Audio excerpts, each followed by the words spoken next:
Hi, thanks for tuning into the second clip. This is part one, getting started, understanding our nervous system, and introduce the polyvagal theory. Now, ourselves and our colleagues at ASCERT will suggest this. Follow the clips in order because they do follow a sequence, but that's entirely up to you. And the other thing we're going to say is this is just an introduction. It's a brief description. We will give you some detail, but if we say words you don't understand or they're new to you, well, look them up, have a look at the booklet. We don't want to throw anybody, but we certainly want to introduce the polyvagal theory to you.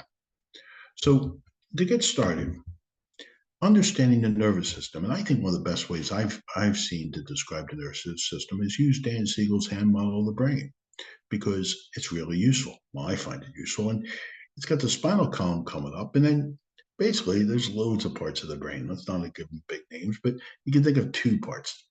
The downstairs brain, that's back here, the brainstem, the most primitive part, early part of the brain that developed. That's where all our life functions are, breathing, our heart rate, blood pressure. And then we have the thinking part of the brain up here, the frontal cortex, the thinking part. And normally it's our thinking that controls our emotion. Now, we all have this too. Right in the middle of the brain, we have the amygdala. That's a filter for threat and danger.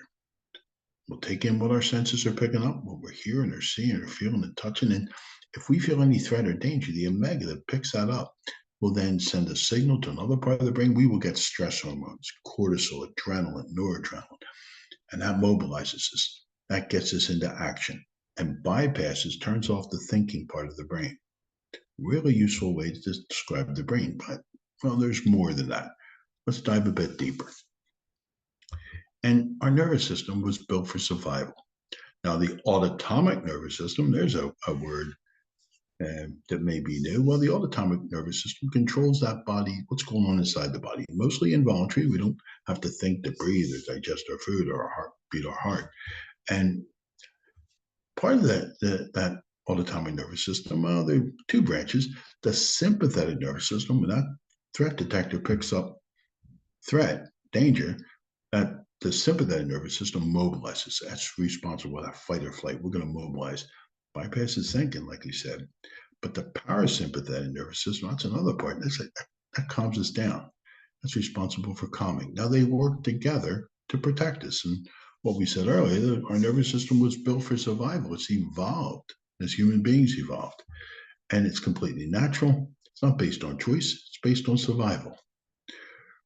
Now go a bit further. That autonomic state, where our nervous system is, it's a filter how we experience that world, external, internal.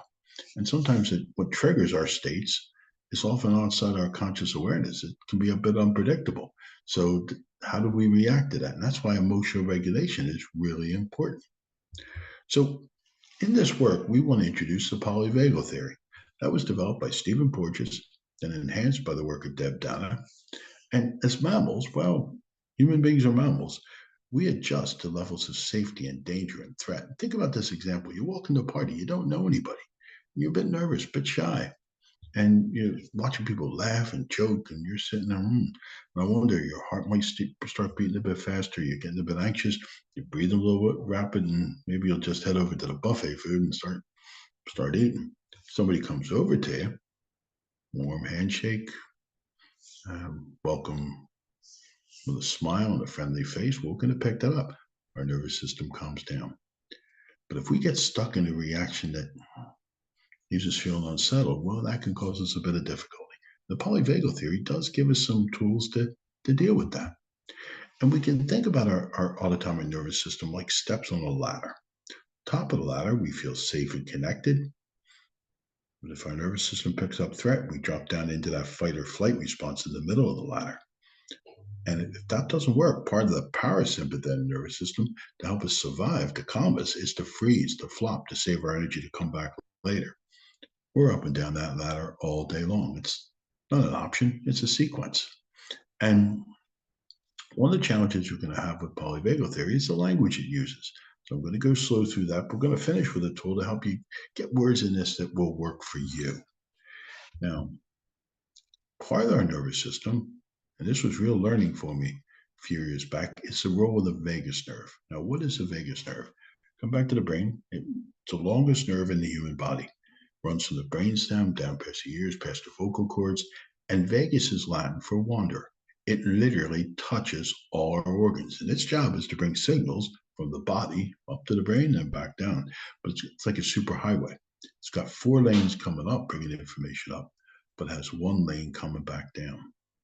And the way our nervous system picks up cues for safety and danger, we're not fully aware of this. We pick it up.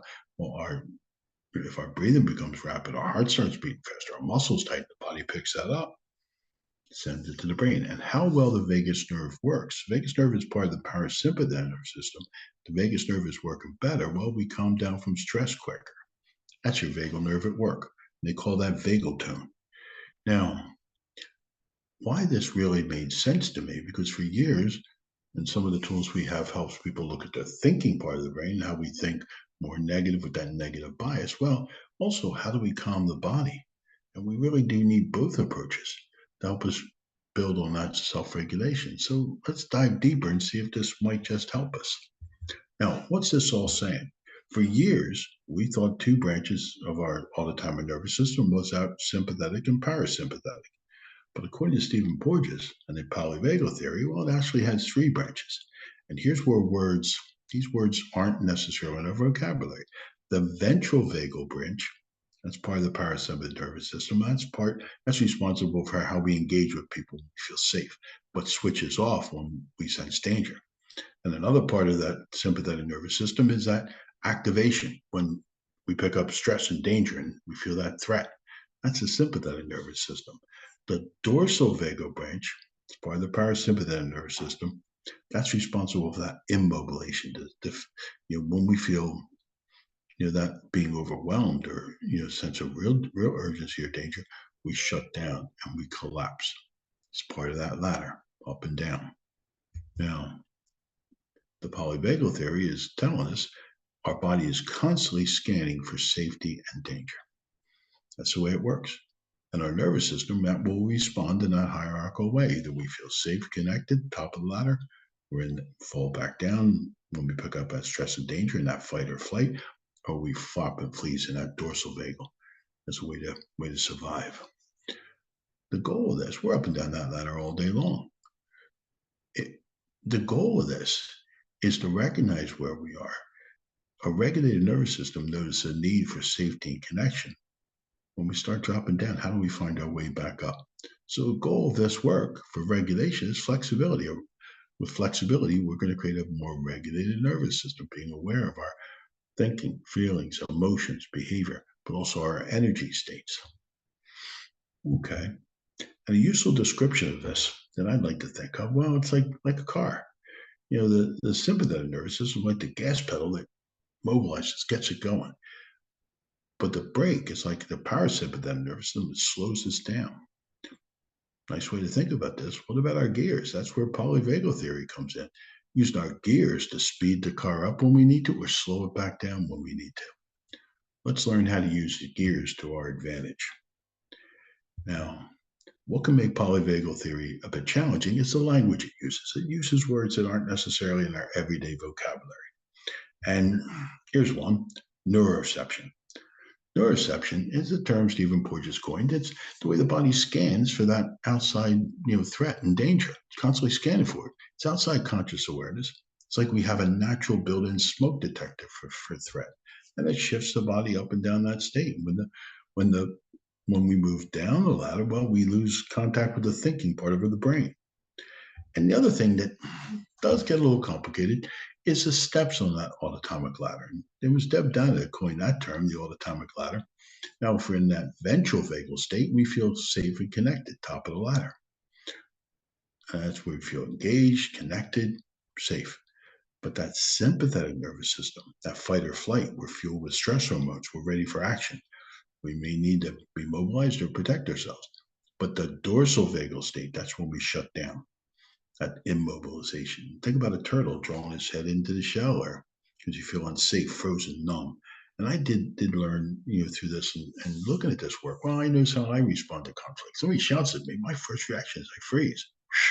Down that ladder into that dorsal vagal state. Makes me want to come back up. And you ever have the experience afterwards, well after, you think, well, I could have done this, I could have said that. No, because I'm not thinking straight. I freeze. Making use of the polyvagal theory helps us see, well, where am I on that autonomic ladder? And when I do drop down, so I'm not saying fight or flight or freeze is wrong. It's not. We're not being judgmental. It's the way human brain, the way we survive, the way we function. But when I do get to that, how do I get back to feeling safe and connected? And nobody's at the top of the ladder all the time. But like we said, a regulated nervous system has flexibility. So what we offer in the workbook, and that's why we wanted to separate worksheets and pull some of the things out of the big workbook. Because the big workbook is a little dense. So we pulled the sheets that we want people to work on separately in a separate book. And language is important. It's finding words that work for you.